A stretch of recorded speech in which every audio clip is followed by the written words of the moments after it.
Friends, आज के इस प्रोजेक्ट को बनाने के लिए मैंने ऐसा एक पुराना एलईडी बल्ब ले लिया है। तो इस एलईडी बल्ब का आगे का जो ढक्कन है उसको आपको खोल लेना है। उसके बाद इसका जो इस तरीके का जो प्लेट होता है एल्यूमिनियम का, इसके ऊपर जो एलईडी लगे हुए होते हैं उनको भी मैंने खोल लिया है और इस तरीके से इसको भी मैंने खोल लिया है। तो अब ये जो आपको दिख रहा है, तो इसके पीछे का जो कैप है इसको भी आपको हटा देना है। तो ये काफ़ी आसानी से इस तरीके से हट जाता है। तो यहाँ पे मैंने इसको इस तरीके से हटा दिया है। तो अब इसके बाद आपको जो ये वाला कैप है इसको साइड में रख देना है, इसका आपको कुछ भी काम नहीं है। तो इस तरीके का आपको एक सुपर ब्राइट 3 वॉट वाला एलईडी ले लेना है। तो यहाँ पे मैंने इस तरीके का एक एलईडी ले लिया है। तो इसके साथ आपको पॉजिटिव और नेगेटिव लिखा हुआ दिख रहा होगा। तो इस एलईडी को आपको इस हीट सिंक के ऊपर लगा देना है। तो इस तरीके से आपको यहाँ पे इसको सेट कर देना है। तो यहाँ पे नीचे मैंने जो हीट सिंक ग्रीस आता है उसको लगाया है। तो उसके बाद यहाँ पे मैंने 2 वायरें ले ली है, एक रेड और एक ब्लैक। तो यहाँ पे हम पॉजिटिव के साथ रेड को सोल्डर करने वाले हैं और निगेटिव के साथ यहाँ पे हम ब्लैक वायर को सोल्डर करने वाले हैं। तो इस तरीके से यहाँ पे मैंने इसके साथ 2 वायरें सोल्डर कर दी है।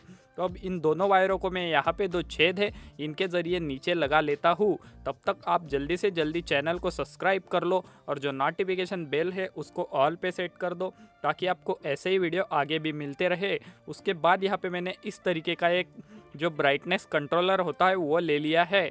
ये कुछ इस तरीके का ही आपको मार्केट में मिल जाएगा। इमरजेंसी लाइट के लिए ही और फैन के लिए ये यूज़ किया जाता है। तो इस तरीके से मैंने इसको खोल लिया है। तो अब यहाँ पे हमें साइड के अंदर एक छेद करना है, जिस छेद के अंदर हम इस कंट्रोलर को लगाने वाले हैं। तो यहाँ पे मैं इसका जो साइज है इसके नाप का यहाँ पर एक छेद कर लेता हूँ। तो चलो मैं जल्दी से छेद कर लेता हूँ। तो इस तरीके से यहाँ पे मैंने एक छेद कर लिया है। तो अब इसके अंदर हमें इस कंट्रोलर को लगा देना है। तो ये कंट्रोलर आपको मार्केट में 5-10 रुपये के अंदर काफ़ी इजीली मिल जाएगा। उसके साथ आपको ये नट भी मिल जाएगा और ऊपर का कैप भी मिल जाएगा। तो उसके बाद यहाँ पे आपको एक रेजिस्टर लेना है। इस तरीके का आपको हाफ वैट के अंदर एक रेजिस्टर लेना है। तो इस रेजिस्टर के साथ आपको एलईडी का निगेटिव लगा देना है। उसके बाद यहाँ पे आपको जो पॉजिटिव वायर है उसको स्विच के साथ लगा देना है और उसके साथ साथ और एक वायर सोल्डर कर लेना है। तो अब ये इतना कंप्लीट हो चुका है। तो अब यहाँ पे आपको एक इस तरीके का ये जो ढक्कन है इसको मतलब जो कैप है इसको लगा देना है। तो यहाँ पे मैंने इसको ऐसे कंप्लीट कर लिया है। तो अब रह गया पीछे का सेक्शन। तो यहाँ पे मैंने एक इस तरीके का पीवीसी शीट और एक यूएसबी का जो पुराना हमारा वायर रहता है उसका पिन कट कर लिया है। तो अब यहाँ पे हम इसके साथ इसको हॉट ग्लू से चिपका देते हैं। तो इसको मैं जल्दी से हॉट ग्लू से चिपका देता हूँ, तब तक आप वीडियो को लाइक कर दो। तो यहाँ पे इस तरीके से मैंने इसको मजबूती के साथ चिपका लिया है। तो अब इन दोनों वायरों को हम यहाँ पे सोल्डर कर लेते हैं। तो ये यहाँ पर सोल्डर हो चुका है। तो अब इसको हम यहाँ पे चिपका लेते हैं। आप सुपर ग्लू से भी या हॉट ग्लू से भी चिपका सकते हो। तो यहाँ पे मैं इस तरीके से चिपका देता हूँ और ये जो ऊपर का नॉब है इसको यहाँ पर लगा देते हैं।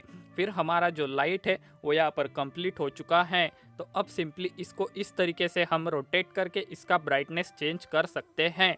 तो इस तरीके से मैं यहाँ पे इसका आगे का डिफ्यूज़र भी लगा देता हूँ और चलो इसको हम अब टेस्ट कर लेते हैं कि ये किस तरीके से वर्क कर रहा है। तो इस तरीके से आप इसको किसी भी चार्जर के अंदर लगा सकते हैं या फिर आप किसी भी पावर बैंक से भी चला सकते हैं। तो सिंपली इस तरीके से बोर्ड के अंदर लगाकर यूज कर सकते हैं या फिर आप इस तरीके का जो यूएसबी हब है इसको मैंने कैसे बनाया है ये आपको चैनल पे देखने को मिल जाएगा। तो इसके अंदर भी आप लगा सकते हैं। तो इसके अंदर मैं इसको लगा के आपको टेस्ट करवा देता हूँ। तो आप एक बार हब की जो वीडियो है उसको भी जाकर देख लेना। तो यहाँ पे मैंने इस चार्जर को अब प्लग के अंदर लगा देता हूँ और आप देख सकते हो कि हब के अंदर एलईडी जल रही है, पावर आ चुका है। तो अब यहाँ पे मैं जो लाइट है उसको यहाँ पर लगा देता हूँ और इसको आपको चला के दिखा देता हूँ। तो देखो इस तरीके से आपको इस लाइट को लगा देना है। किसी भी यूएसबी प्लग के अंदर लग जाएगा, मोबाइल के साथ ओटीजी से भी चल जाएगा या फिर किसी भी यूएसबी के साथ लगा सकते हैं। तो इस तरीके से आप इसका जो नॉब है इसको घुमा के इसका जो ब्राइटनेस है वो कम ज़्यादा कर सकते हैं। लेकिन यहाँ पे ये जो स्टूडियो की लाइट काफ़ी ज़्यादा है, इसकी वजह से आपको ये थोड़ा कम दिख रहा है और कैमरा के अंदर ये अच्छे से कम ज़्यादा होता हुआ आपको दिख नहीं रहा है। लेकिन ये काफ़ी बढ़िया से वर्क कर रहा है। आप देख सकते हो अब ये कितना ज़्यादा अच्छे से चल रहा है और कम ज़्यादा भी हो रहा है और इसका जो लाइट है वो भी काफ़ी ज़्यादा है, आप देख सकते हैं। तो उम्मीद है आपको ये इमरजेंसी लाइट काफ़ी बढ़िया लगा होगा और इसके साथ साथ आप अगर लाइट नहीं है तो इसको इमरजेंसी की तरह इस तरीके से निकाल के किसी भी तरीके के पावर बैंक के अंदर भी चला सकते हैं। तो मैं आपको इससे भी चला के दिखा देता हूँ। तो देखो कितना अच्छे से हमारा जो लाइट है वो जल रहा है और कंट्रोलर भी मस्त काम कर रहा है और ब्राइटनेस अच्छे से कंट्रोल हो रहा है। तो गाइज़ मैं मिलता हूँ आपको दूसरे प्रोजेक्ट के अंदर दूसरी वीडियो में। तब तक आप इस वीडियो को लाइक कर दो, अपने दोस्तों के साथ शेयर कर लो और जल्दी से जल्दी चैनल को सब्सक्राइब करके नोटिफिकेशन बेल ऑल पे सेट कर दो।